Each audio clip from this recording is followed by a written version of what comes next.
ଖଣ୍ଡପଡ଼ା ସ୍ୱାସ୍ଥ୍ୟକେନ୍ଦ୍ରରେ ଶୋକାକୁଳ ପରିବେଶ। ହୃଦ୍ଘାତରେ ଚାଲିଗଲା 2 ଜୀବନ।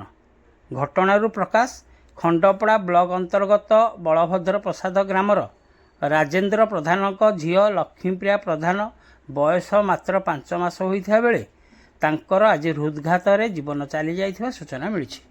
ସେହିପରି ଶିଖରପୁର ଗ୍ରାମ ଜେମାଦେଇପୁର ସାହିର ଅଧିକାରୀ ପାତ୍ରଙ୍କ ପୁଅ କପିଳାସ ପାତ୍ର ବୟସ 45 ଆଜି ନିଜ ବିଲରେ କାମ କରୁଥିବା ବେଳେ ହଠାତ୍ ସେଠାରେ ଟଳି ପଡ଼ିଥିଲେ।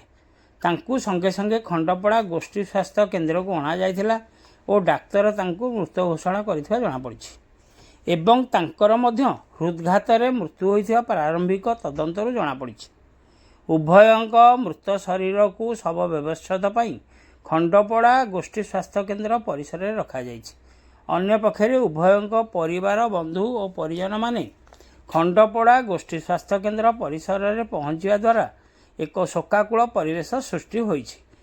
ଗୋଟିଏ ପଟେ କୋମଳମତୀ ଶିଶୁଟିଏ ଦୁନିଆ ଦେଖିବା ପୂର୍ବରୁ ଚାଲିଯାଇଥିବା ବେଳେ ଅନ୍ୟପଟେ କପିଳାସଙ୍କ ମୃତ୍ୟୁରେ ତାଙ୍କ ସ୍ତ୍ରୀ, ପୁଅ ଓ ବନ୍ଧୁବାନ୍ଧବମାନେ ହଠାତ୍ ଏହିପରି ଘଟଣା ତାଙ୍କ ପରିବାରରେ ଘଟିଯାଇଥିବାକୁ ନେଇ ଦୁଃଖରେ ଭାଙ୍ଗି ପଡ଼ିଛନ୍ତି। ଖଣ୍ଡପଡ଼ାରୁ ସନ୍ତୋଷ କୁମାର ସାହୁଙ୍କ ରିପୋର୍ଟ, ଖଣ୍ଡପଡ଼ା ଖବର।